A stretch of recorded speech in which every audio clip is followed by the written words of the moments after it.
The water pressure's been pretty weak. It's like this weird kind of trickle. So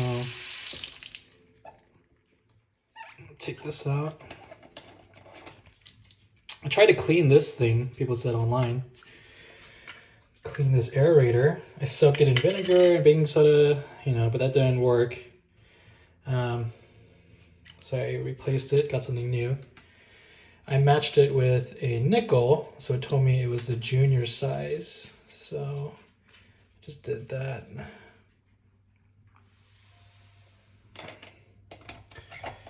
You can use a quarter and nickel to see what sizes. There's only 3 sizes. This one's called a junior size. I'll lock that in after putting that in. Oops, that wasn't right. Make sure, try and do this one-handed. So make sure that's in. Later on, I'm gonna get a wrench to tighten this properly. Tighten it real good. Look at that pressure, all fixed.